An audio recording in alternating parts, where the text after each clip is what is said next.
Olá, muito bom dia. Sejam bem-vindas e bem-vindos a mais um evento do Mês da Mulher da nossa Associação dos Advogados de São Paulo.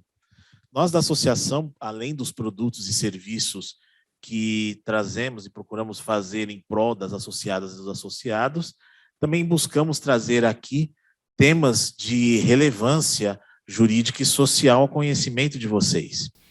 Hoje nós teremos aqui mais um painel no Mês da Mulher, e o tema será liderança, o que aprender sobre emoções e estratégias, com a nossa convidada, Shirley Souza Lima. Ela é gerente de produtos da DIMEP, marqueteira de formação pela Anhembi Morumbi, inquieta, apaixonada por desenvolvimento de novos produtos, transformações, e quase 20 anos de atuação nas áreas comerciais, marketing e tecnologia de empresas nacionais e multinacionais. Shirley, muito bom dia, muito obrigado por ter aceitado o nosso convite e bem-vinda. Uau! Que honra, né? Eu que agradeço pelo convite, pelo cuidado, me sinto honrada. E primeiro, né, agradecer a todos que estão online, agradecer aqui pelo carinho da ASP, por você me receber tão bem. E dizer que eu estou emocionada, né? Já estou emotiva, é um painel de emoções, então segurem as lágrimas. Eu criei ali um roteirinho sobre a minha persona, né, para me apresentar. E eu queria pedir permissão para vocês. Obrigada, viu? Queria pedir permissão antes, né, de que se eu gaguejar, chorar, porque eu já estou chorando, ou esquecer algo, vocês me perdoem. Mas também, então, esse combinado, né, de dizer como eu sou essa pessoa, e também dizer para vocês como eu funciono, que eu acho extremamente importante. Eu sou uma pessoa que falo alto, dou risada alta, muito intensa e espontânea, e transparente, às vezes sem filtro. Preciso dizer isso, como eu funciono, porque eu estou na minha jornada de autoconhecimento. E eu não quero também criar expectativas nas outras pessoas que eu não vou cumprir. Porque eu estou, hoje, me transformando no meu líder de mim mesma. Sendo responsável pelas minhas ações. Pelos meus pensamentos, pelas minhas atitudes. Então, eu estou vestindo minhas emoções para transformar elas no melhor que eu posso ser. Combinados feitos, né? Que eu acho que é importante a gente fazer esse combinado, de eu explicar como eu funciono. Para mim, também, hoje é muito tocante falar de emoções, de liderança, e até de qual vai ser a nossa estratégia a partir desse momento, saindo, né, ou ainda um resquício de um momento pandêmico, onde tudo que eu aprendi sobre liderança, nos livros, faculdades e até nos ambientes corporativos, foram ressignificados. Então, todo o conceito de liderança que hoje eu posso trazer para vocês, acho que não tem certo e nem errado. Mas a gente vai tentando fazer o melhor possível, o melhor que nos cabe hoje, para que a gente consiga promover a mudança e transformar as pessoas. Porque, para mim, é isso que a liderança requer, né? Ela requer o seu momento interno de se autoconhecer, de entender como as situações impactam no seu interior e como que você pode transmutar isso ao seu redor. Costumo dizer, é uma frase que eu falo muito, quem sou eu na fila do pão, né? Então, eu sou uma pessoa que nasceu em 1982, peguei as melhores fases dos desenhos animados. Ótimo, eu também. Também? Eu sou de 76, então assistimos juntos. Sou um pouquinho mais velho só. Eu acompanhei, pegamos, né, os melhores os melhores desenhos, o Jaspion, o Jiraya, né? Marcou bastante a nossa história. Sou filha da Dona Maria Madalena e do seu Valdomiro, que o seu Valdomiro hoje já não está mais aqui conosco, mas tem muito de mim nele. Nasci em Barueri, nasci em Osasco, morei em Barueri pouquíssimo, bem pouquinho, na casa dos meus tios, e cresci em Carapicuíba. E, para quem é mais íntimo da região, a gente chama de Caracas City. Minha primeira formação foi o Senac Osasco, eu fiz gestão empresarial. Lá já dei uma questão de administração, né? A gente já começa a ter um pouquinho de gestão, de administração, de liderança. Sempre estudei escola pública. Do Senac, eu fiz a Embi Morumbi, porque eu queria fazer marketing, queria fazer produto, projeto, comercial, comunicação. Eu queria entender como o mercado mexe, né, com tudo. Fiz Febracorp, eu fiz governança de TI na Febracorp. Tudo a ver, né? Vai casando ali como eu sou uma pessoa que tem. E da Febracorp, eu era a única mulher no curso de governança e negra. E foi aí que me deu um estralo da minha negritude.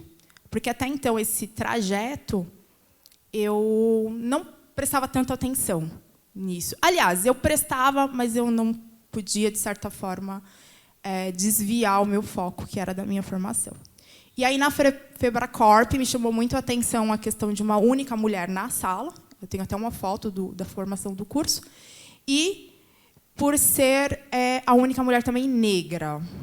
E aí eu comecei a entender um pouquinho como mulheres em posições de desenvolvimento, mulheres em posições de qualificação ou na busca de ocupar espaços que você não tem tanta referência, de certa forma, gera um estranhamento, né? Estar aqui hoje, para mim, é algo também extremamente importante, que, para mim, é um ato de resistência, né? Não é da expectativa social ter uma mulher negra falando, né? A gente sempre tem, por uma questão estrutural do nosso país, e até por um legado histórico, ter negros em ambientes de serviço, né? Num ambiente mais silencioso, mais de prestação. E hoje a gente está aqui num ambiente de influência, que me dá uma grande emoção. Me casei e com o Fernando, um cara excelente, uma pessoa excepcional, me apoia em tudo na minha vida. E tenho um filho de 11 anos, que é o João Pedro, e que me chama de gerente. Tanto ele quanto meu marido. Então, acho que quando a gente vai falar de liderança, está bem frequente na minha casa essa questão. E ao longo do itinerário ali, do trabalho, a liderança começou a ficar um pouco mais... O tema liderança começou a ficar um pouco mais presente na minha vida. E aí foi onde eu fui buscar alguns cursos e entender um pouco mais do conceito, saber como eu conseguia aplicar. Eu sempre fui muito emotiva, muito impulsiva, muito espontânea. Isso pode me ajudar, isso pode me prejudicar. E aí eu fiz alguns cursos de liderança. Fiz o Leader Training, fiz vários cursos de imersão, fiz Líderes do Futuro. Eram cursos que você consegue, de certa forma, expor suas emoções e entender como extrair o melhor delas. E esses cursos me chamavam muito a atenção, porque eu sempre me entreguei muito em tudo. Então, sou uma pessoa muito boa para esses cursos, porque eu vou curtir do começo ao fim. Se for o momento de chorar, é o momento que eu vou chorar muito. Se for de cantar, eu vou cantar muito. Então, eu realmente consigo fazer com que a atmosfera do lugar me mova. E eu aproveito muito tudo isso. E uma coisa que me chamou muito a atenção na questão de liderança é que eu precisei equilibrar meu lado emocional nisso, aprender muito com as minhas emoções, me conhecer e me aceitar. Então, hoje eu sei como eu funciono. E eu faço questão de dizer para as pessoas como eu funciono, até para que elas alinhem as expectativas delas com relação à minha pessoa.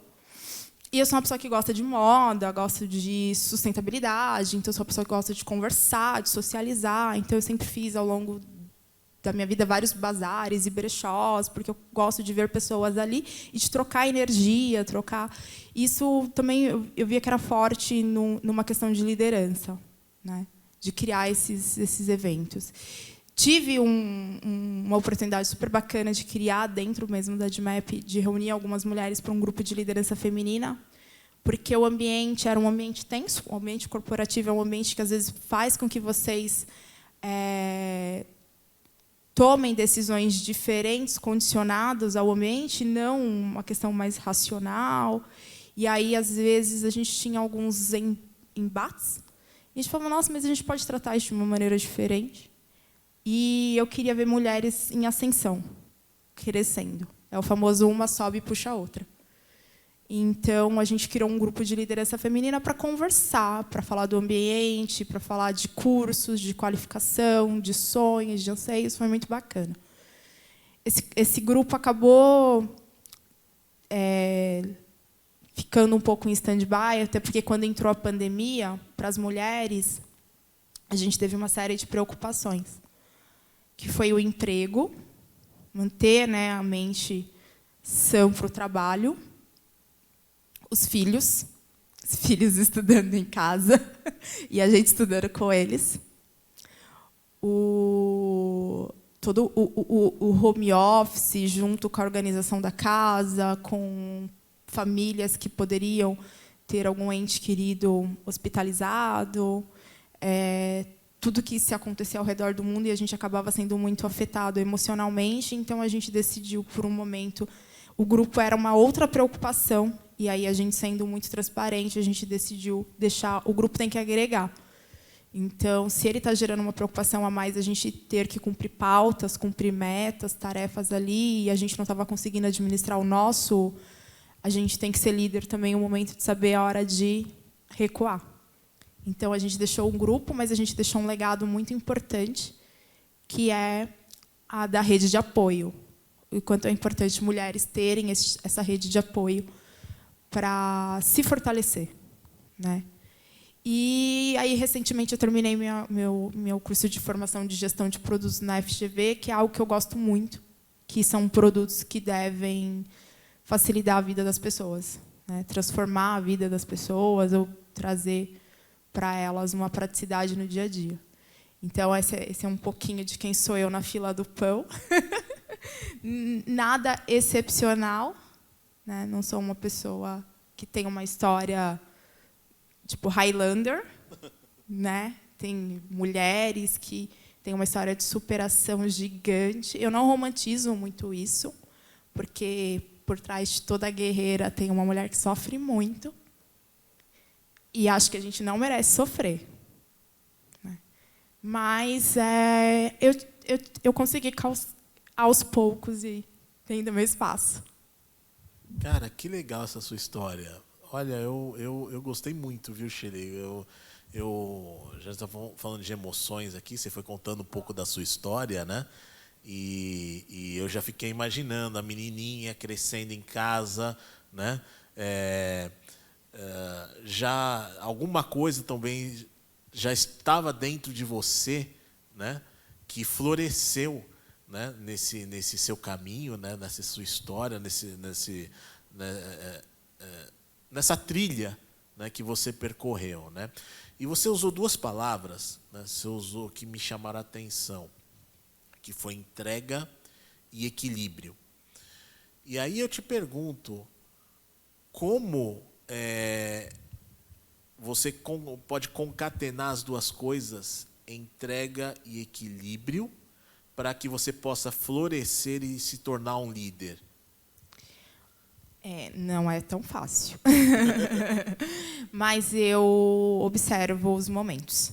Então, eu tento observar o momento que eu tenho que me entregar, de verdade, para aproveitar cada situação. Essa entrega, ela requer fechar um pouco os ouvidos. Então, ok, vamos fazer, vai dar certo, vou me entregar, vou fazer o que for. E eu tento extrair o máximo do que está acontecendo ali. O que não for dor é lição, a gente sabe. Então, eu faço... A minha entrega é buscar o máximo, viver aquilo, para não sair... meu marido ele tem uma frase que ele fala assim, poxa, eu podia ter comido mais um docinho. Que é quando você vai embora da festa e você fala, não, não vou... E aí você fica com vontade de ter voltado lá e ter aproveitado mais.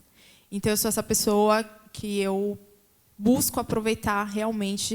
Então, eu estou aqui com você, eu estou aproveitando muito isso. Eu estou vivendo esse presente. Então, essa entrega é ok que existem várias coisas que estão acontecendo, ok que a gente tem vários compromissos, mas a gente se propôs viver esse presente. Então, o meu foco e a minha pessoa está aqui hoje, de mente e de coração. Então, para a liderança, eu entendo isso, que a gente tem que estar ali presente, neste momento, vivendo o presente. E o equilíbrio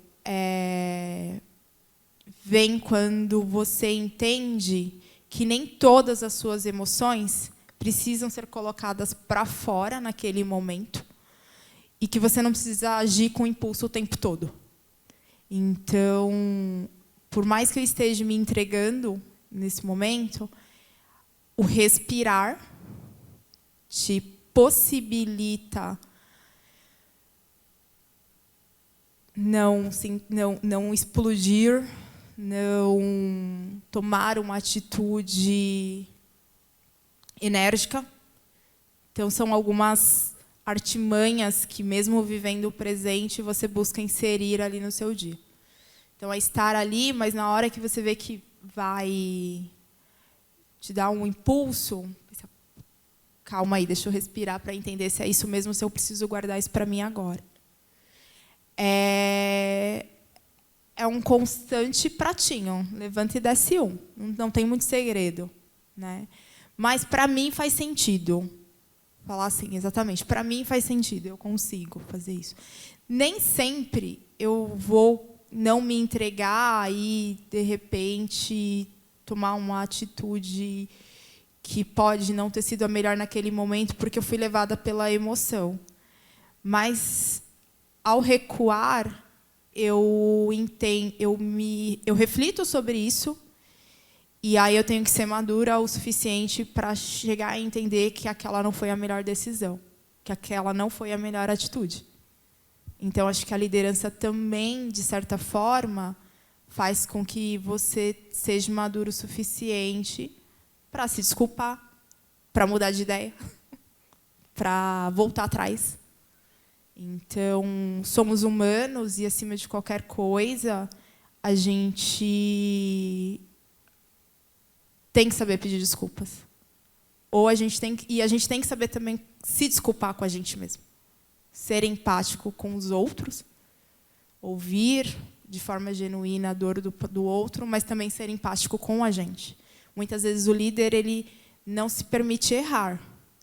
Muitas vezes, quando a gente está num papel de liderança, a gente se coloca num pedestal.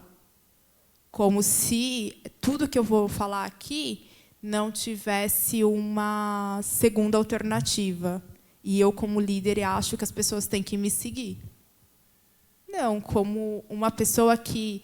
E líder é uma questão muito... Acho que hoje o conceito ele já está um pouco melhor, porque o líder não é um cargo, né? Líder é uma pessoa que influencia ações de outras pessoas, né? Ou ações, ou motivam outras pessoas. Então, a liderança ela é muito mais uma questão de postura, de influência do seu modo de agir, de como você funciona, e como isso impacta nas outras pessoas, como as pessoas recebem isso. Então, se você tem esse papel de liderança e você sabe das suas emoções, tem consciência das suas emoções, você sabe que no momento de entrega você perdeu o equilíbrio, não tem problema você voltar atrás e assumir isso e recuar. Então, acho que é um constante aprendizado, né? E E assim, o que eu vejo, né? Os líderes que eu sigo, que eu admiro, que são as pessoas que me influenciam, são as pessoas que eu quero ouvir o conteúdo, que eu olho e falo, nossa, quando eu crescer quero ser igual a essa pessoa, ou meu, essa pessoa fez isso, então acho que vou fazer também porque acho que é importante. São pessoas que recuam. São pessoas responsáveis com o próximo, mas responsáveis consigo também. Então, para mim, não tem uma receita, a entrega e o equilíbrio, mas ela é uma busca constante, né? Eu busco respirar. Eu tento sair de cena também, em um determinado momento. E aí depois eu volto com tudo. Shirley, você ficou falando agora e eu fiquei... Nossa, passou tanta coisa aqui na minha cabeça, né? Eu falo muito, você percebeu, né? Não, mas tem que falar mesmo, né? Eu acho que do sentido... Todos os sentidos são importantes, né? Mas o falar é a essência da expressão, né? É a essência da expressão. E você ficou falando agora, né, do equilíbrio das emoções, da liderança, e até trazendo agora para o meu mundinho jurídico aqui, né, mas isso que eu vou falar é comum a qualquer ambiente corporativo, né? Aquela famosa frase que em algum momento o seu superior, seu chefe, seu líder fala, você tem que aguentar a pressão, né? E você falou, olha, temos que também saber dar um passo atrás, né? Voltar às vezes e pedir desculpas, né? Eu acho que isso assim é também um pensamento muito século XX. Talvez esteja mudando agora, mas está mudando mesmo ou ainda tem esses ambientes mais nocivos nas corporações? Você tem que aguentar a pressão ou você tem que ser resiliente, né? As soft skills do momento, né? Resiliência, comunicação, adaptação, empatia. Então, são realmente, como eu posso dizer, perfis de traços humanos que hoje são muito valorizados no trabalho. Não porque você tem que aguentar a pressão, mas o que eu sinto é que a gente tem que dividir a pressão. Então, não está mudando 100%, mas a gente passou por 2 anos onde colaboradores precisaram trabalhar em casa e como é o produto que eu cuido e eu converso com muitos gerentes de RH, era perceptível a preocupação deles com o cuidado desse colaborador em casa, porque a gente teve uma explosão de burnout de pessoas com cansaço físico e mental e ansiedade, né? A gente está num momento do mundo pane, né, que eles chamam, que é um momento frágil, ansioso, não linear, incompreensível, né? A gente fez a transição do mundo, a gente falamos muito do mundo VUCA, volátil, e agora a gente vai para uma crise de ansiedade, não é à toa que, né, os laboratórios estão vendendo horrores. Então, essa pressão ela não diminuiu. Ela existe, ela sempre existiu, porque tem a pressão da meta, a pressão do prazo, do resultado, da entrega, de fazer primeiro, de corrigir. Mas a gente entende que as pessoas elas estão dividindo a responsabilidade. Elas buscam hoje, com os líderes que estão sendo formados, entender em que momento eles precisam apertar um pouquinho mais, em que momento eles têm que ser um perfil mais coach, em que momento eles precisam ser um perfil mais controlador, em que momento eles precisam ser autoritários. E essa liderança atual, que são os líderes que eu me inspiro, eles formam outros líderes. Então, quando você está numa posição ali de influência, que você tem uma equipe, que você tem um time, que você forma outros líderes, você divide essa pressão, você divide essa responsabilidade, esse trabalho ele tende a ser melhor. O resultado tende a ser melhor, porque vai ser um resultado dividido, compartilhado. Né? Nós vivemos em comunidade, não dá para a gente querer ganhar um mérito ou aguentar a pressão sozinho. A gente tem que realmente dividir isso. Mas nos ambientes de trabalho, os ambientes de trabalho mais conservadores e tradicionais, sim, você tem que aguentar a pressão. Mas aí você precisa se conhecer para saber se você quer fazer parte disso.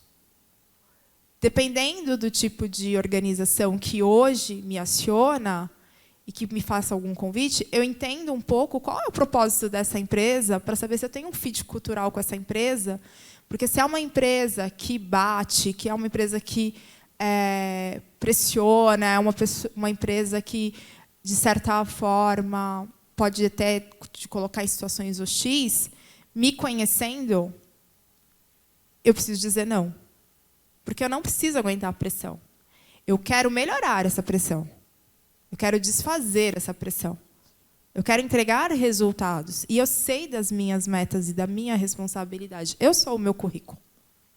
Então, eu vou fazer o meu melhor. Eu não vou sair de casa para não fazer o meu melhor. Nem levanto. Combinamos assim. Mas, os traços de liderança que, de certa forma, proveram o mercado até muitos anos, ou mais um autoritarismo, eles ainda existem. E você tem que aguentar a pressão. Eu choro muito. Eu sou uma pessoa que eu falei, né? Eu sou super emotiva.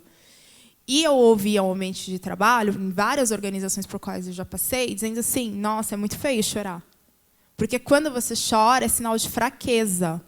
É sinal de que você não está aguentando a pressão. E por muitos anos eu me recuava, assim, porque eu ficava assim, como é que eu vou extrair isso? Né? Como é que eu vou melhorar isso? Como é que eu vou desenvolver isso? Eu só consegui desenvolver isso a partir do momento que eu assumi que eu sou assim. E que eu falo assim, não tem nada de errado em chorar. Não significa que eu não estou aguentando a pressão. Significa até que eu estou aguentando a pressão e eu estou colocando ela para fora nesse exato momento. Então, um processo, é uma jornada.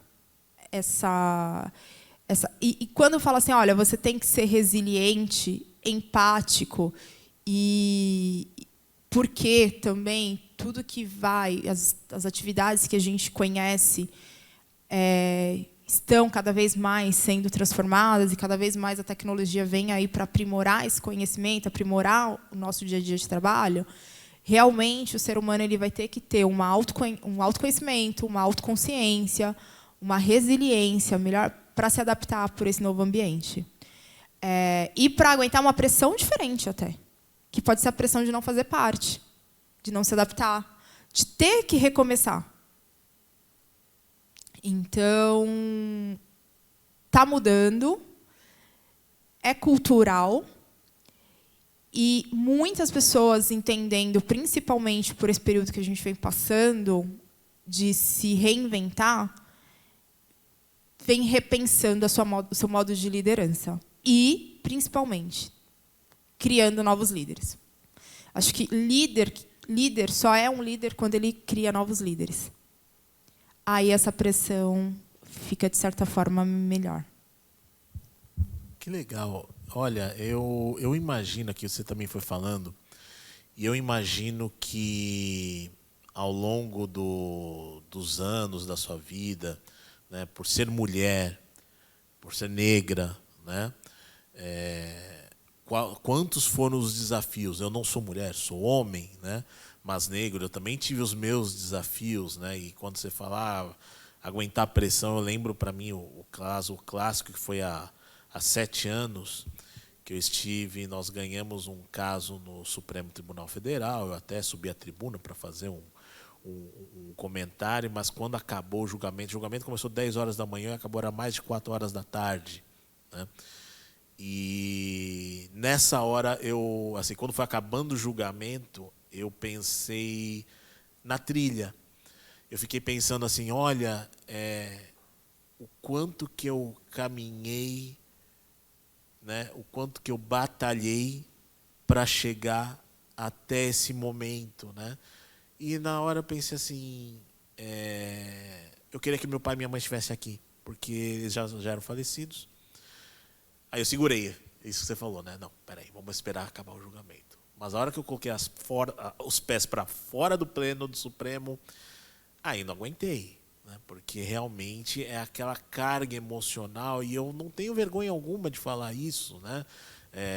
Os nossos colegas aqui, advogados, eles sabem muito bem sobre quando você consegue algo difícil, que realmente uma decisão que é favorável, mas fruto de muito trabalho, muito esforço, muita dedicação. Então, realmente, isso te emociona, né? Mas, como eu disse, você sendo mulher e sendo negra, eu imagino, né, que deva ter enfrentado muitas pedras. E aí eu tenho uma pergunta aqui da Alessandra Pereira Maciel, né, que te fez os maiores elogios aqui, né? E também está se falando, olha, eu também estou super emotiva aqui. Né? E ela pergunta o seguinte, que é algo que tem muito a ver com a questão realmente da mulher, né? E também da mulher negra, né? E como que você vê essa questão do machismo explícito existente nos ambientes corporativos, né? Não só na questão da percepção dos rendimentos, que é menor, né? Mas como até também da questão das emoções, porque a mulher é naturalmente também mais emotiva do que o homem. Não que nós homens não sejamos emotivos, porque isso também teve muito, acho que, da nossa geração de criação, né? Homem, menino não chora. Né? Eu escutei muito isso, menino não chora. Né? Mas para as mulheres, como é que você vê ainda essa questão do mercado de trabalho? Porque a gente sempre fala, está mudando, sempre tem a luta, nós estamos procurando trazer isso para o debate, mas o que está mudando, quais são as conquistas e como que você vê isso? Eu até estava buscando aqui, porque eu me recordo aqui, que o convite, né, no Mês das Mulheres, eu fiquei super feliz quando a ASP me ligou, porque realmente é um presente vir falar aqui, estar aqui hoje, né? É aquele momento que você fala, eu gostaria que meu pai estivesse aqui. O machismo é bem delicado, né? Quando você vê que virtudes que são valorizadas em homens, em mulheres, são defeitos. Então, a gente fica realmente... Tem que ter um controle de emoção quando, em situações do mundo ali corporativo, a gente acaba tendo um descrédito pela nossa capacidade diminuída, ou brincadeiras com tons de... pequenas brincadeiras, um machismo, né, que vem ali enraizado, com tons de brincadeira, e que você precisa ouvir e se questionar e questionar a pessoa, para entender se isso cabe ainda. Né? Mas eu só consigo realmente passar pelo machismo com outras mulheres do meu lado. Não criando uma barreira, mas criando uma rede de apoio.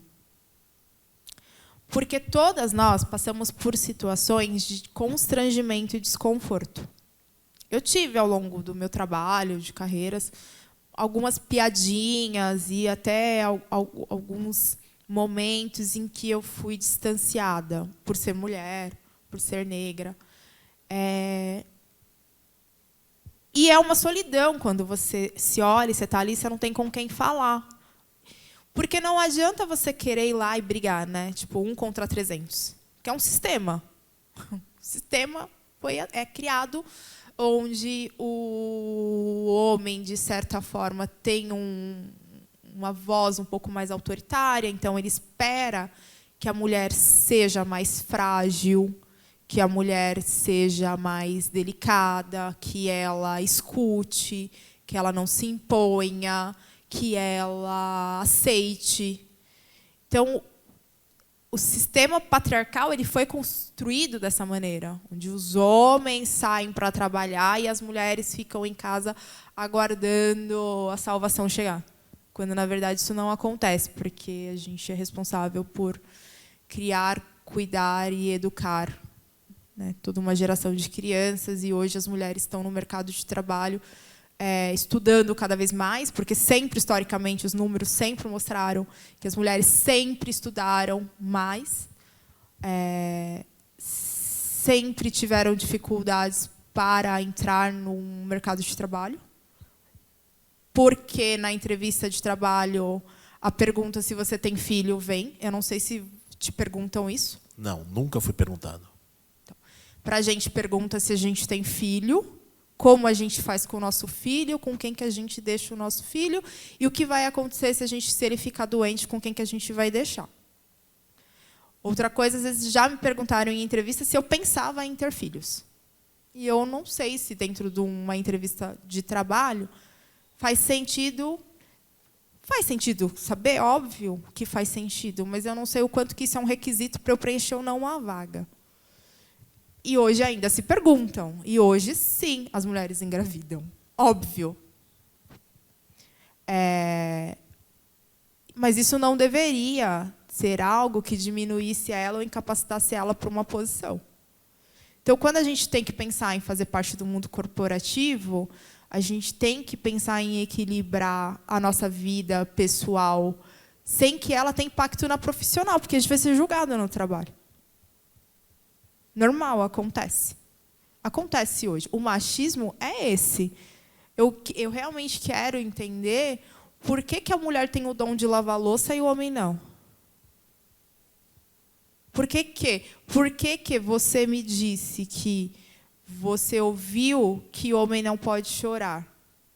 Por que não pode chorar? Não entendi. Da mesma maneira, por que eu não posso ser engenheira, astronauta, arquiteta? Por que eu não posso? Não existe algo que no dicionário ou em lugar nenhum que diga o que um homem pode fazer e o que uma mulher não pode fazer. Nós somos seres humanos capacitados para tal. O que a gente precisa fazer? Treinar e estudar. Pode ter alguma questão relacionada à força física que eu posso não aguentar? E olhe lá, porque tem mulheres que são extremamente fortes. E não é que sensibilidade é uma característica feminina. Eu acho que a gente tem que lidar com muitas questões.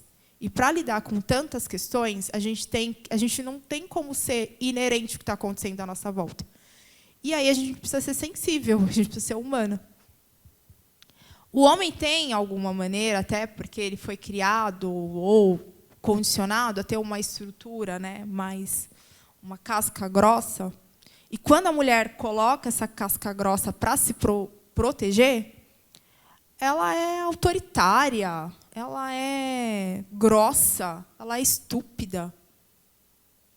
Você fala, como assim? Eu vejo homens que em reuniões batem na mesa. Eu já fui em reuniões constrangedoras, onde homens falam termos que você fala, me desculpa, eu vou me levantar, porque eu não sou obrigada a ficar ouvindo esse tipo de termo machista aqui. E aí, se a gente vai falar alguma coisa semelhante, ela é louca. É a primeira coisa, né? Mulher é louca, desequilibrada. Desequilibrada, grossa, sem educação. Costumo falar isso. Tá, mas e aí? Eu posso pegar alguns perfis masculinos e até trazer alguns exemplos para a mesa e a gente pode comparar e eu vou começar a falar a mesma coisa. É louco. Bateu na mesa, grosso, estúpido. Para que isso? Porque não é assim. Acho que não é uma questão nem do feminino nem do masculino, mas de educação, de postura, de saber lidar com as pessoas no ambiente. Só que um grande machismo no ambiente corporativo é o quanto que isso é admirado no homem. E o quanto isso diminui as mulheres. Eu não quero dizer que eu preciso ser grossa, que eu não quero falar alto, que eu quero me impor. Eu não preciso disso, porque no meu papel hoje eu quero dividir, eu quero compartilhar. Só que eu quero ter o meu ambiente respeitado, eu quero ser respeitada. Eu quero ter o meu ir e vir respeitado. Não quero ouvir piadinhas. Eu não dou este tipo de liberdade. Então, quando você se põe assim, assusta.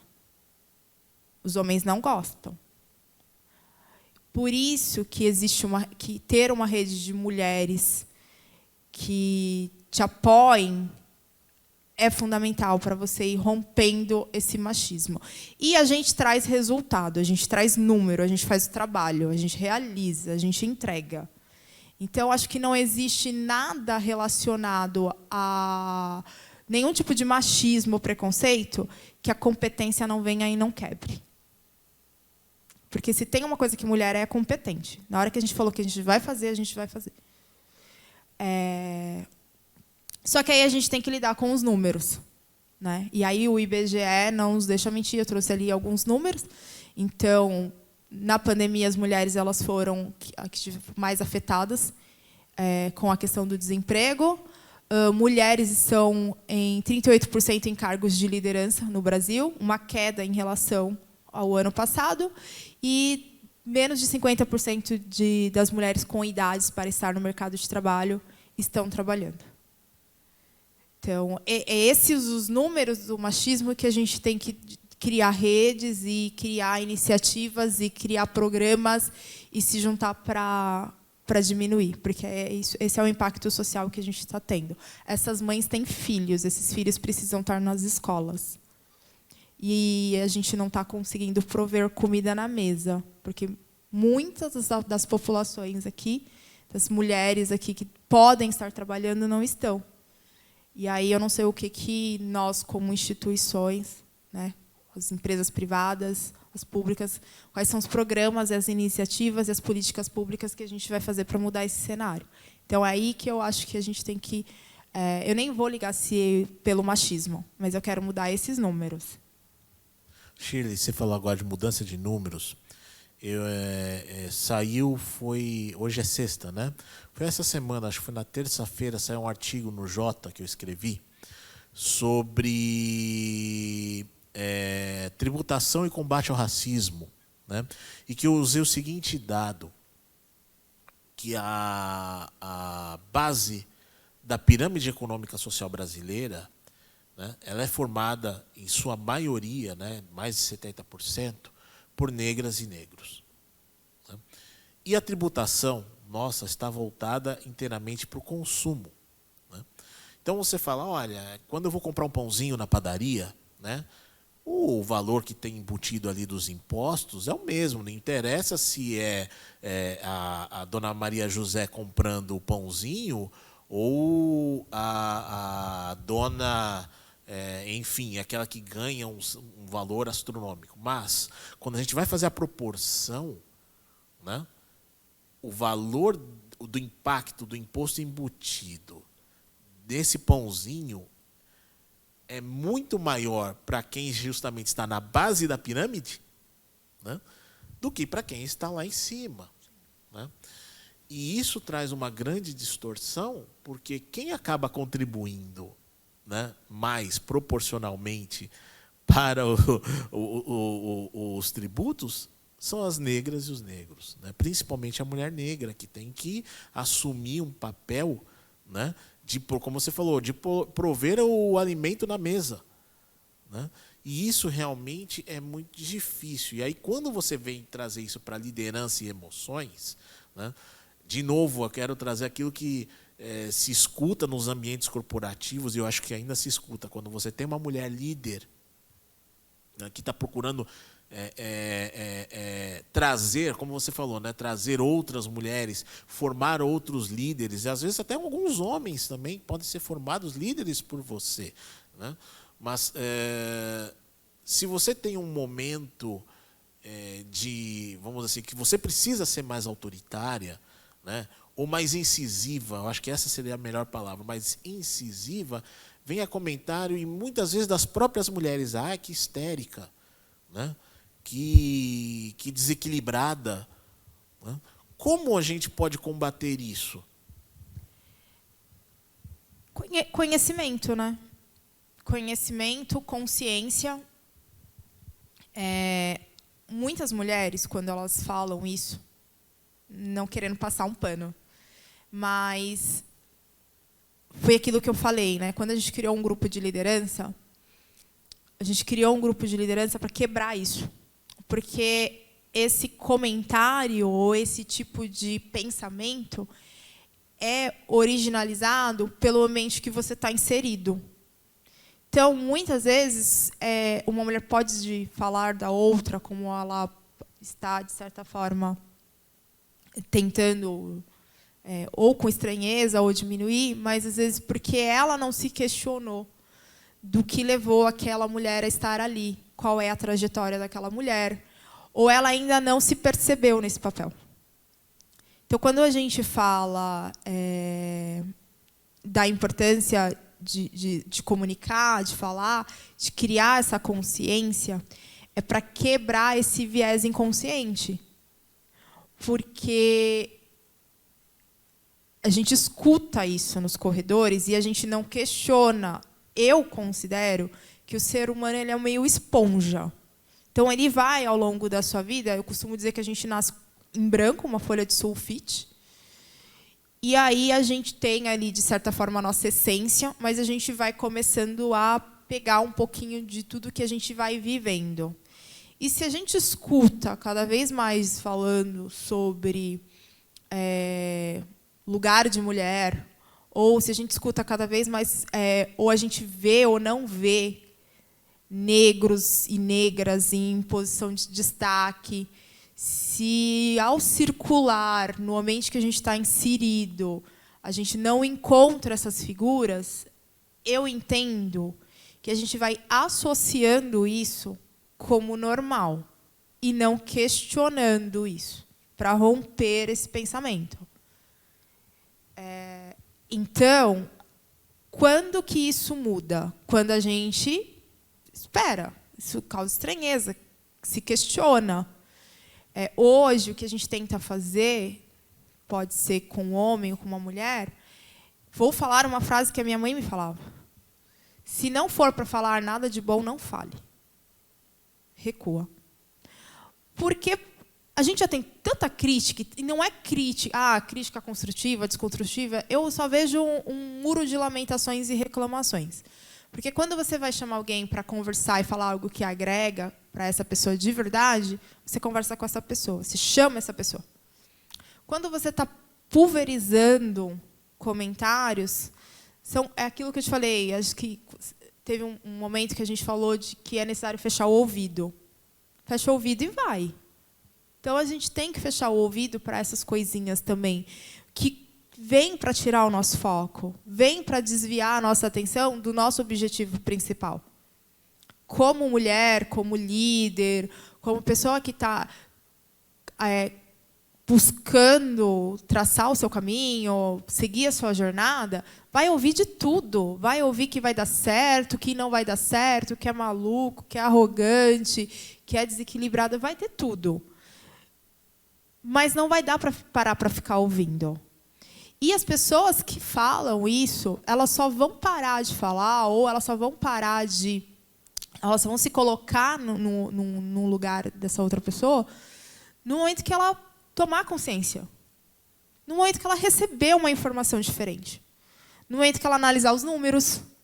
No momento que causar estranheza para ela a taxa de feminicídio, as taxas de homicídio dos homens negros e mulheres negras, quando ela ligar o jornal e não estranhar mais 80 tiros.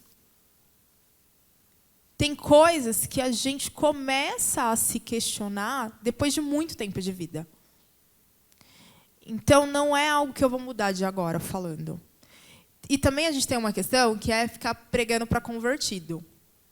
Falando para quem já sabe. A gente precisa levar essa história, essa reflexão para os outros públicos, para quem não está aqui, para quem não está online. A gente começa a ouvir comentários que pode ser que nem faz sentido para mim, que não foi direcionado a mim, Mas é meu papel, sendo consciente, perguntar para a pessoa, como assim? Fala melhor sobre isso. Até para fazer essa pessoa se questionar. Hoje, a gente fala assim, eu não sou machista. Que legal. Quando você vê uma atitude de machismo, você reage? Ah, não, eu só não faço. Eu não sou racista. Mas quando você vê uma atitude de preconceito, de discriminação, de racismo, você reage? Ah, eu só não sou racista. Eu posto meu quadradinho preto, vidas negras importam e tudo bem. Não, se é algo que para você não faz sentido e que você não quer para você nem para o próximo, a gente tem que começar a reagir. A gente tem que começar a se questionar. Então, quando a gente escuta esse tipo de comentário, pode ser de uma mulher ou de um homem, fala, mas bem aqui não canto, porque a gente também não precisa expor, né? Ficar expondo, acho que não faz sentido. Mas, pensa sobre isso, pensa melhor sobre isso. Pensa na trajetória dessa pessoa para ela chegar até aqui. Porque, assim, principalmente para a mulher, quando ela vai para uma posição de liderança, a gente já passou por tantos traumas, por tantos desafios, que é muito difícil a gente chegar de uma forma amigável. A gente está muito blindado. A gente tem que aprender a se blindar ao longo da vida. E aí, é difícil também, para quem não está acostumado a ver mulheres em posição de liderança, e principalmente mulheres negras, ouvir, entender. Porque, ao longo da vida dessas pessoas, elas sempre viram mulheres e mulheres negras em posições de servir e não de comandar. Shirley, você falou agora um ponto que eu acho que eu queria, onde exatamente eu queria chegar, né? Eu falei, vai chegar lá. 2022, ano eleitoral, né? Liderança feminina. A gente sabe pela lei eleitoral que existe até uma cota, né? Vamos dizer assim, os partidos têm que ter uma determinada porcentagem de mulheres, né? A gente sabe, olhando para o nosso Congresso Nacional, né? Vou pegar o exemplo maior, que é aquele que pega o país todo. Não vou falar nem da Assembleia aqui em São Paulo ou da Câmara de Vereadores, que pode ser que reflita ou não a realidade dos outros lugares. Mas vamos pegar o Congresso. A gente sabe que não são muitas mulheres, né? Negras são pouquíssimas. E nós estamos num ano eleitoral. Então, eu não vou nem te perguntar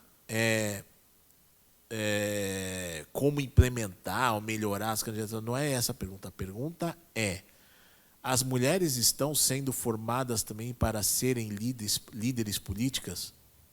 Sim.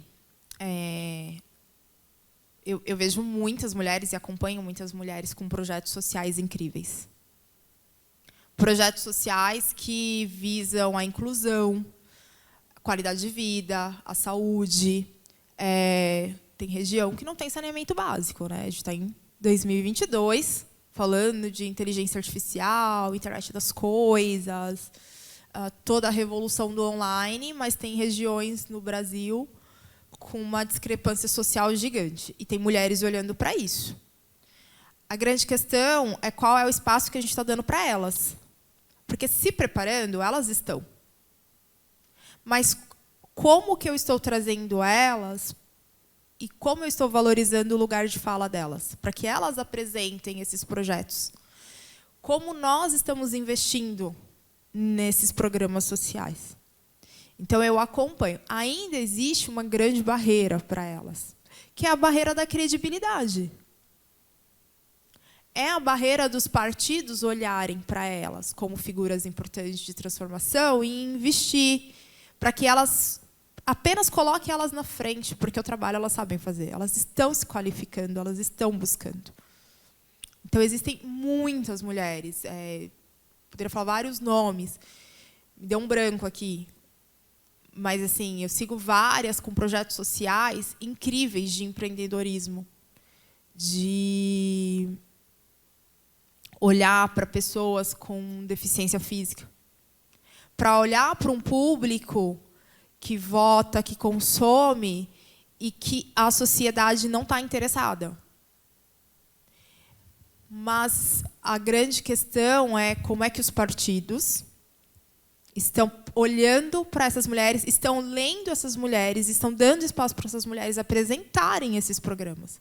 Porque não adianta nada elas terem vários projetos e políticas e ideias sociais incríveis se o partido está com outro tipo de interesse. Está com o interesse de colocar luminária e vias e coisas que vão mudar, na verdade, vão trazer, reforçar o estereotipo do homem branco, hétero, que faz as coisas acontecerem, que faz via pública, mas que não faz hospital, que não entrega escola, que não entrega creche, que não entrega cesta básica. Então, são os nossos interesses também. Como que a comunidade, a população está buscando esse interesse, está buscando se informar. A partir do momento que a gente começar a colocar elas também em evidência, é um movimento importante. Buscar, eu como mulher negra, vou lá me interagir, buscar saber quem são as mulheres que estão estudando, que têm projetos, em que partidos elas fazem parte, para entender como que eu posso apoiar, e aí como é que outras mulheres vão fazer isso, vão entrar no Google, nas redes sociais, e pesquisar, e procurar, e começar a compartilhar, para que elas ganhem visibilidade. Elas precisam disso, porque preparo elas têm. Mas elas não têm espaço. A gente não tem espaço. Olha, você falou agora, né, lugar de fala, né? E realmente, só o fato de você estar aqui, né, eu falo assim, é um começo, né?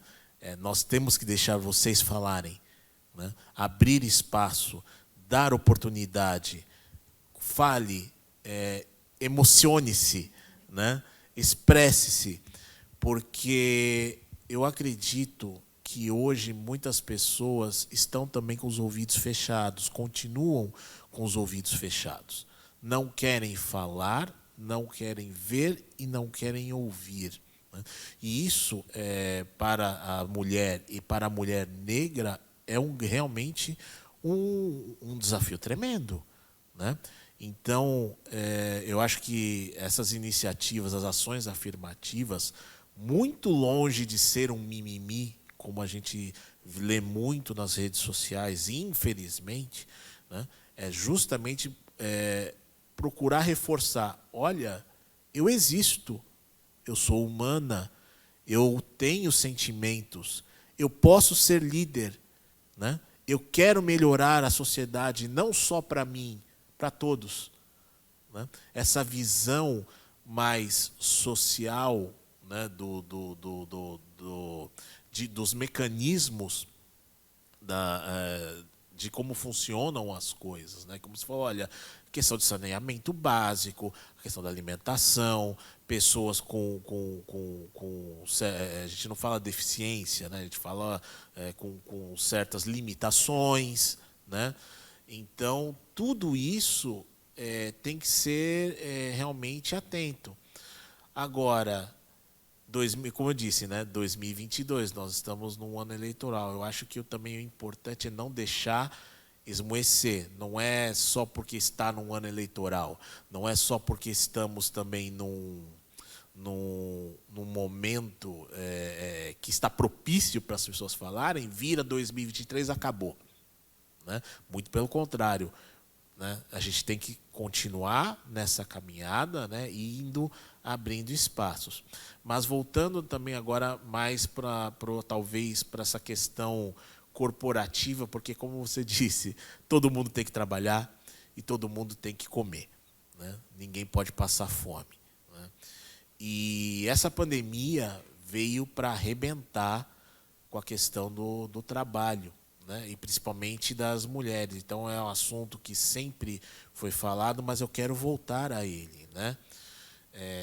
Como líder, né, e como mulher, nesses 2 anos de pandemia, quais foram os seus principais desafios e o que você aprendeu com isso? Bom, como líder, o desafio foi ser empática com todas as situações e cenários, empático comigo e também com todos os meus liderados, né, com todas as pessoas que estavam ali em minha volta. Foi um desafio porque, do mesmo jeito que a gente tem o nosso lugar de fala, a gente tem o nosso lugar de escuta. e ouvir e entender que a gente vive com realidades diferentes. Então, a gente tentou, de certa forma, buscar o melhor conforto diante dos recursos possíveis e dar o máximo de oportunidade para que as pessoas pudessem, nesse momento de trabalho tenso, realizar suas atividades, conciliar sua vida pessoal e profissional. E a gente cresceu.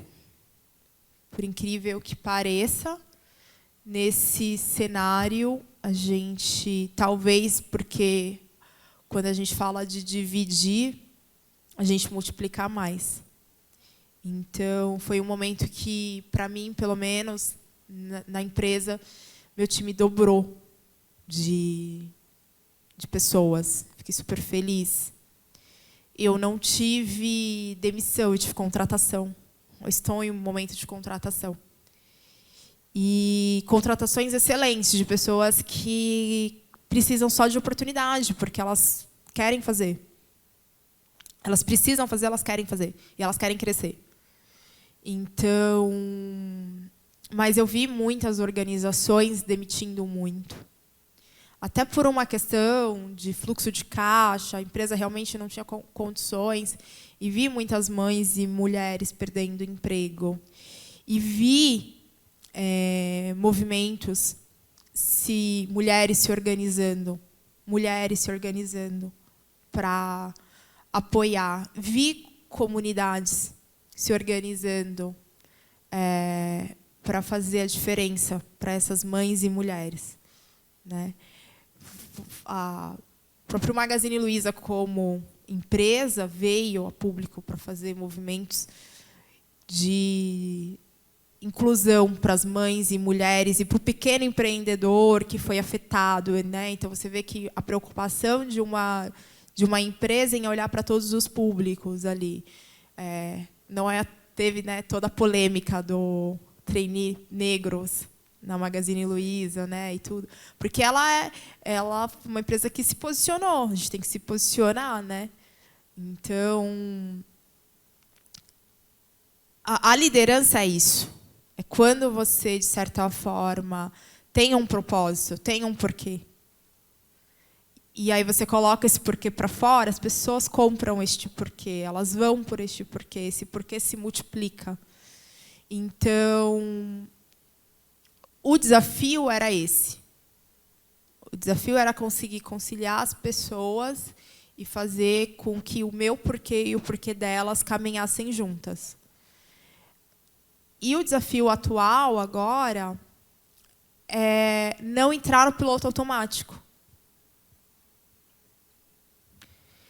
Não achar que passou e que a gente não precisa continuar ouvindo, que a gente não precisa continuar qualificando, desenvolvendo, achar que a gente chegou na nossa zona de conforto. Porque durante o período a gente se achou confortável, né? Aí veio a pandemia e mostrou como nós somos vulneráveis. Obviamente que todo mundo passou por um período de mar aberto, com grandes tempestades, pessoas em barcos maiores, pessoas em barquinhos bem menores. E hoje é um momento que a gente tem que pegar as pessoas de barquinhos menores e trazer para perto da gente. É nossa responsabilidade. Qual que é a minha responsabilidade enquanto líder? Trazer essas pessoas para perto da gente. Acho que é isso. Eu falo muito, né? Não, que isso. Não é questão de falar muito. Você fala o que precisa. Você precisa falar, nós precisamos ouvir, né? E de novo, você foi falando da questão da liderança, tudo, e eu até veio aqui um pensamento, né, da formação. Você também falou da formação, de trazer as mulheres juntos, né? Olhando aqui até no nosso mundo jurídico, né? Então vamos pegar algo que está na moda. Se você perguntar ontem qual foi a escalação que o Tite deu na seleção brasileira, você não sabe. Mas você sabe quem são os 11 ministros do Supremo. Você sabe falar. Né? Pelo menos assim, está na boca do povo, né? Todo mundo sabe. E dos 11, nós temos 2 mulheres. Sim. Só 2 mulheres. né? Antes delas, houve apenas mais uma mulher, que foi a ministra Ellen Grace. Chegou a ser presidente do Supremo, chefe do poder. Não é só presidente do Supremo, é chefe de poder. É isso que a gente tem que falar. Chefe do Poder Judiciário Nacional. Ministra Carmen Lúcia foi chefe do Poder Judiciário Nacional. Ministra Rosa, esse ano, se eu não estiver enganado, em setembro ou outubro, vai assumir a presidência do Supremo Tribunal Federal. Chefe do Poder Judiciário Nacional, né? É muito pouco. Nós tivemos uma presidenta, né? Dilma Rousseff, chefe do Poder Executivo Nacional, né? Se eu estou puxando de cabeça aqui, eu não lembro de haver uma mulher presidente do Senado ou presidente da Câmara dos Deputados, né? Então, como resolver essa questão da representatividade, da liderança, para que as pessoas se sensibilizem e se emocionem com essa necessidade de representatividade que nós temos? Eu posso te fazer uma pergunta? Por favor. Você falou, é muito pouco. É a síndrome da única líder, né? E eu queria te fazer uma pergunta no sentido de que, dentro do ambiente, quais as iniciativas, como que você viu, como essas mulheres foram, de certa forma, o nome delas foram citados para essas posições? Não só no sentido, tipo assim, existiu este movimento, e existe esse movimento de que quando a gente vai montar, elaborar um grupo, a gente olha e cita o nome das mulheres, ou elas são esquecidas? Porque assim, eu entendo que é pouco, não pelo fato delas não estarem preparadas. Porque eu acho que preparo existe, mas eu não sei se elas são lembradas, se elas estão no quadro da invisibilidade. E aí a minha curiosidade é saber se, nesse ambiente, os homens olham para as mulheres que estão ao lado delas com admiração e falam: nossa, essa mulher faz sentido eu indicar para esse cargo, para essa posição. Nos nomes que aparecem, né, quantos nomes de mulheres são citados ali? Porque, realmente, para mim, é muito pouco. Eu também considero. Mas eu não sei como é um movimento que existe ali dentro do grupo para enxergar as mulheres que estão lá dentro, para mudar essa realidade do muito pouco. Existe isso? Olha, Shirley, é bem complicado, viu? Porque é o seguinte, você tem que pensar que, vamos pegar esse exemplo justamente no Supremo Tribunal Federal, que a indicação é feita pelo presidente da República, indicação direta do presidente. Então, o que você tem que ter? Tem que ter vontade política. Nós sabemos que, quando abre uma vaga num tribunal superior, no Supremo ou em outros tribunais, magistradas são valorizadas, estão preparadas para assumir cargos, não só o cargo em si para exercer a judicatura, né, como também para ser até presidente do próprio tribunal, né? Agora, se são olhadas ou não, aí é realmente onde está o problema. Nem sempre elas são vistas, nem sempre elas são ressaltadas. Eu acho que nos últimos 15 anos isso tem mudado, né? Mas foi um processo, né? Foi um processo. A primeira ministra, a primeira mulher nomeada para uma corte superior foi a ministra Eliana Calmon. Isso, se eu não estiver enganado, foi em 2001, faz 21 anos. Então, no espaço histórico temporal, é recente, é até recente, né? Depois veio a ministra Ellen Grace, que foi nomeada também para o Supremo, acho que no mesmo ano, 2001. Depois vieram vindo outras ministras, né? Existem mulheres competentíssimas, de alto conhecimento jurídico, de alta especialização, mas é dada oportunidade para elas, né? Eu não posso falar porque eu não estou lá no meio da política, mas eu acho que vem mudando, mas que poderia ser aberto muito mais espaço, sem dúvida alguma, né? Mas aí vem o primeiro ponto: Vontade política, tem que ter vontade política. Da mesma forma que tem que ter vontade de abrir espaço para que uma mulher negra venha aqui, arrase, dê um depoimento tão lindo, tão importante sobre emoção e liderança. Da mesma forma que abrir espaço para que hoje um advogado negro seja conselheiro daqui da casa, né? Então a gente tem que realmente ter essa vontade, né? Eu acho que essa é a palavra, vontade, né? E tendo vontade, as coisas vão se abrindo também. Porque não é possível que as pessoas continuem se enfiando num buraco debaixo da terra e finjam que a questão do negro ou da negra está resolvida por um simples sistema de cotas. Não está. A coisa vai muito mais além, nós sabemos disso, né?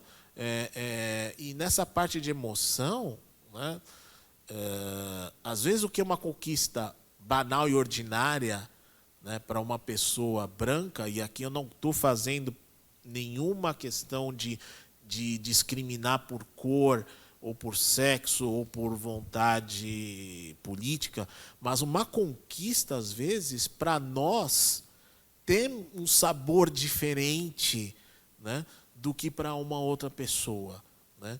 E compreender essa situação, entender essa emoção, também é importante. Por quê? Porque você tem que também compreender a dor do outro. Você tem que compreender o sentimento do outro, né? Mas, voltando aí à questão, como a gente pode sensibilizar, né, para que que a gente forme novos e novas líderes, né? E que a gente possa plantar essa semente e com emoção. É a vontade, de fato, que você comentou, né? É a real intenção. Então, hoje você vê alguns movimentos sociais que buscam essa inclusão, essa inserção, aumentar a representatividade, mas a participação é pequena. Então, a gente tem que ter a intenção de mudar. As empresas precisam ter a real intenção de mudar. O governo precisa ter a real intenção de mudar. Fazer essa mudança de forma cognitiva. Mas eu acho que a gente só vai conseguir essa intenção real a partir do momento que mostrar o quanto se ganha. Porque se a gente for falar o quanto a gente já está perdendo, os números já existem, eles já estão aí. Pode ser que a gente comece a perder cada vez mais. No mercado corporativo, onde eu atuo, e eu vejo, quando a gente vai falar de marketing de produto, de consumo consciente, eu já vejo este movimento de pessoas cada vez mais conscientes buscando empresas, instituições que possuem um propósito, que possuem um manifesto de mudança, que, de certa forma, retribuem para a sociedade aquilo que elas ganham de volta. Então, a gente já vê dentro do mercado de marketing, de empresas de mercado, existindo essa questão dos clientes, dos consumidores questionando uma marca quando é percebido trabalho escravo, quando é percebido algum tipo de discriminação. Já existe este movimento das pessoas estarem um pouco mais alertas e questionarem a atuação dessas empresas e o quanto elas investem em representatividade, em inclusão, em equidade. Só que é isso aqui ainda, porque é um movimento de baixo para cima. É uma pressão que nós, enquanto consumidores e cidadãos, que somos, fazemos para que essas instituições tomem ações. Porque o meu dinheiro é meu. E aí, às vezes, algumas pessoas falam, vamos em tal restaurante? E eu comentar, não, eu não vou nesse restaurante. Porque esse restaurante não vai com as práticas, não bate com o meu propósito. Ele realiza certos tipos de conduta que eu, diante dos meus valores, não me sinto confortável. Prefiro ir em tal lugar. Então, eu escolho aonde eu direciono o meu dinheiro. Para esse restaurante, para essa marca, meu dinheiro não vai fazer falta. Isso. Mas para mim faz falta. Eu percebo, e aí, quando eu faço isso, outras pessoas falam, nossa, é verdade, e vão nesse caminho contrário. Então, eu entendo que existe um movimento de baixo para cima de consumidores que também se colocam no papel de cidadãos, de quando entendem que uma empresa está prejudicando, seja o meio ambiente, ou está realizando uma atividade de trabalho que não é adequada, ou está realizando uma conduta preconceituosa, discriminatória, seja com homens, mulheres, ou outros grupos, que essas pessoas fazem um movimento diferente. Elas questionam e elas tentam fazer essas empresas mudarem através do dinheiro, do capitalismo. Só que, enquanto for confortável para as empresas ter a liderança plena masculina, ter os seus grupos formados por pessoas brancas, e nenhum problema com isso, pelo contrário, mas é só dizer o quanto que é mais confortável e mais rentável para elas. E assim como também nas políticas, no governo, enquanto isso for rentável, não existe interesse nenhum e intenção nenhuma de mudar. Por que eu vou fazer isso? Se essa parcela da população representa tão pouco para mim. Então, essa marca que eu deixo de consumir, ou esse restaurante que eu deixo de ir, ele nem sabe que eu existo. Então, ele não está um pouco interessado em mudar a conduta dele em relação à minha pessoa, porque para ele eu não faço diferença. Só que se tiver várias de mim, e aí ele começar a perceber que o caixa dele está faltando, pode ser que ele tenha a intenção de mudar. Porque eu acho que hoje, no país que a gente vive, diante do momento que a gente está, é tudo dinheiro. É tudo quanto que eu vou ganhar com isso. Não é interessante ter mulheres na liderança e negros na liderança, porque eu não estou perdendo nada até agora. Mas se eu começar a perder, se a gente começar a se organizar de alguma maneira e valorizar o nosso tempo, o nosso dinheiro, o nosso esforço, talvez a gente fique visíveis para essas organizações. Eu penso meio assim, eu falo muito por mim, eu fico até um pouco insegura quando eu falo muito, mas eu quero deixar muito claro, eu tenho que ser o máximo responsável com as minhas colocações. Mas é tudo que está muito dentro do que eu acredito, do que eu busco. E, às vezes, o que eu acredito hoje pode mudar amanhã, porque eu não sou essa pessoa que acha que existe uma verdade única. Então, eu não sei se o que eu estou falando está certo ou errado, mas é assim que eu vejo, hoje, a sociedade. Liderança e responsabilidade. Como casar isso e equilibrando as emoções? Acho que a responsabilidade, ela parte do princípio que você sabe que as suas decisões e as suas ações podem impactar na vida do próximo. Então, a gente tem que realmente, enquanto líder, ser democrático quando ações forem impactar a vida de tantas pessoas. Acho que existe essa questão de você compartilhar e dividir as decisões para que afete menos, impacte menos. E o cuidado. Acho que é o carinho.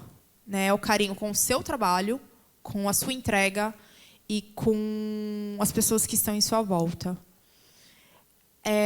Eu preciso ser responsável, eu preciso entender que o que eu posso estar falando aqui hoje pode causar um impacto diferente. Então, eu tenho que tomar muito cuidado com as minhas colocações. Ser responsável com a minha imagem, com a minha conduta. E eu preciso ser responsável com o próximo, ao ponto de nenhuma ação minha prejudicar ele lá na frente. Então, essa responsabilidade, ela existe quando você começa a observar e entender que as suas ações têm reações e podem causar efeitos, e que esses efeitos não podem ser danosos. Nem sei se essa palavra existe.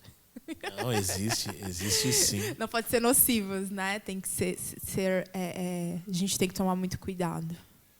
Entendi. Olha, Shirley, eu tô realmente aprendendo muito aqui, aprendendo muito com você, porque não é só aquele clichê, a vida é um eterno aprendizado, não.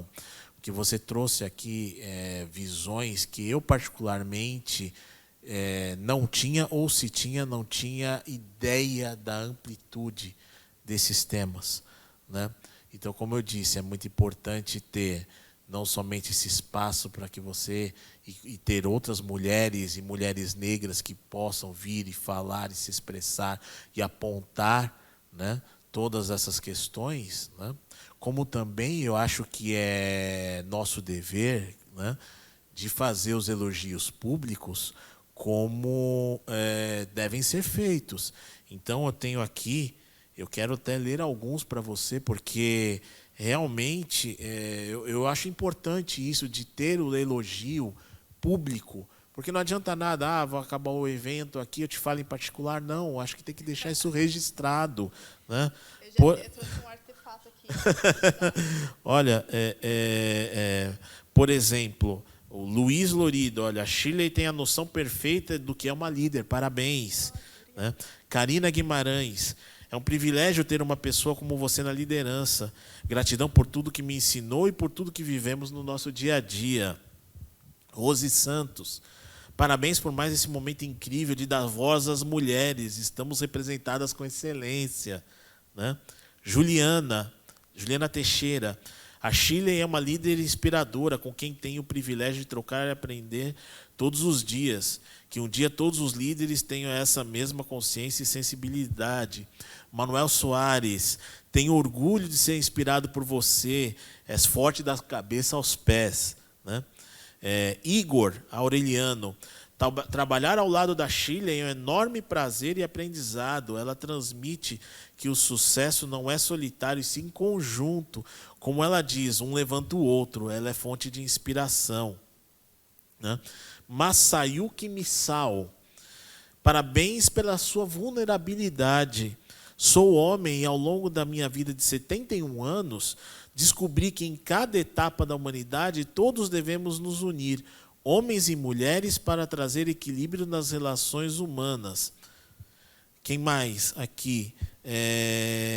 Enfim, tem vários elogios para você aqui, Shirley, e acho que são muito bem-vindos. Eu acho que não só dar a oportunidade de você poder vir e falar aqui, mas também de te elogiar pelo seu conhecimento, pela sua postura, pela sua vivência e pela sua disponibilidade de vir aqui e, como disse, você mesma falou, ser transparente, né? E expor para o nosso público aqui. Hoje eram 287 inscritos, né?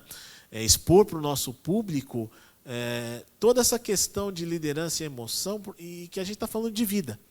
Né? Você sabe que uma das coisas que eu ainda não aprendi a lidar, não sei como é para você, mas para mim, a gente não é acostumado a lidar com elogio. De fato. Eu não sei, eu acho que eu fui mais preparada por uma questão de você se preparar para os entraves do dia a dia, para o combate. Então, eu estou sempre mais pronta para ter um argumento um pouco mais firme, né? Com um pouco mais de embasamento. Estou sempre mais preparada para esse momento de conseguir me colocar e defender minha ideia, minha posição, e levar ali, de certa forma, aquilo que eu acredito. E quando existe esse momento, que é o momento, né, que as pessoas falam, nossa, que legal, eu ainda não sei lidar com isso. Eu sou muito desconfiada. E aí eu fico assim, porque eu não sei nem como responder e agradecer. Na verdade, assim, é uma generosidade, né, das pessoas. Nessa jornada de autoconhecimento, acho que como liderança também, o que eu tenho tentado buscar é trabalhar o síndrome do impostor, né? a síndrome da impostora, que é esse momento em que as pessoas te reconhecem, mas às vezes você não se reconhece. Mas assim, obrigada. Shirley, olha, tô chorando. Não, nós é que temos que agradecer, como eu disse, né? Você realmente é uma mulher inspiradora, né? Eu vou, sem dúvida alguma, depois eu vou sair daqui, eu vou falar para minha filha, tá lá em Ribeirão Preto estudando na USP agora, né? Sucesso, que legal, parabéns. Eu falei para ela, você não tem ideia do que você conseguiu, né? Sim. Sendo uma moça negra, tudo, você não tem ideia do que conseguiu. Mas eu vou falar para ela, filha, assiste esse painel que você vai gostar, mostra para suas colegas aí, que embora não sejam do ramo do direito, né? Nós somos muito além das fronteiras jurídicas hoje aqui, tá? E eu queria que você desse um recado para as nossas mulheres, principalmente, né, que vão, que querem e que podem e têm capacidade de se tornarem líderes. Bom, gente, obrigada, né? Estar aqui é um ato de resistência. Ser mulher líder é algo totalmente contrário à expectativa da sociedade, né? A gente vem para esse momento com muita coisa na cabeça, com uma bagagem gigante, talvez cada vez mais preparado para a luta. Muitos dias de luta, poucos dias de glória. Mas acho que o que a gente tem que dizer assim, é jamais desistir, ter o seu foco. O nosso foco, o nosso propósito, saber o seu porquê, é o que vai fazer a nossa trilha. Vão ter várias pessoas ao longo do nosso caminho que vão nos apoiar e vão incentivar, mas vão ter também várias pessoas que vão tentar dizer que não é possível. Até a gente mesmo, em algum momento, a gente diz que não é possível. Existe isso. Só que existe uma coisa que é você ter determinação, e se você tem certeza do seu porquê, você já está meio caminho andado, né? E buscar as pessoas que vão te ajudar, pedir ajuda, achar os aliados, as fontes de apoio, os programas de qualificação. Existem muitas mentorias disponíveis, existem muitas mulheres que chegaram nesse momento e que entendem que sozinhas elas não vão fazer nada, por isso elas buscam qualificar e dividir esse espaço com outras mulheres. Existem já políticas e programas sociais que buscam mudar esse cenário, porque já estão perdendo, então elas já entenderam a importância de diversidade, de inclusão, de equidade, elas já estão se posicionando em relação a isso. Existe esse momento da política, agora é a hora, então, se a gente quer fazer valer a pena, de usar o nosso título de eleitor, mas não só de chegar na hora para votar, mas a gente começar desde já a estudar, já que a gente quer fazer alguma coisa. E muita coisa a gente só faz tomando consciência e responsabilidade. Então, agora é a hora de entrar nas redes sociais, na comunidade, e buscar quem são as mulheres que estão na política e como é que a gente vai conseguir fazer com que elas ganhem visibilidade e espaço. E também, enquanto mulheres líderes, a gente tem que olhar para as mulheres que estão em nossa volta, não só para as mulheres, mas para todos os nossos liderados, as pessoas que dividem espaço com a gente no ambiente de trabalho. Como que a gente pode desenvolver eles para que eles possam ocupar a nossa cadeira? Porque acho que para a gente o céu é o limite, né? Então a gente não pode se limitar a ficar sentado num único lugar. A gente realmente tem que fazer com que várias pessoas almejem a sua posição, porque a gente tem que almejar espaços muito maiores. Perfeito. Shirley, mais uma vez, muitíssimo obrigado por ter aceitado nosso convite, você ter comparecido aqui com a gente. Eu acho que foi maravilhoso, né? Realmente, vou repetir, você realmente é inspiradora, né? Vou te adicionar no Insta depois. Né? E estamos aqui abertos para recebê-la outras vezes, porque, sem dúvida alguma, nós vamos chamar de volta, viu? Não, eu que agradeço, é uma honra, o espaço é lindo. Gente, muito, muito obrigada, vocês são queridos, foi incrível. Eu não sou especialista do tema, não sou uma estudiosa, mas eu, de verdade, falei do meu coração.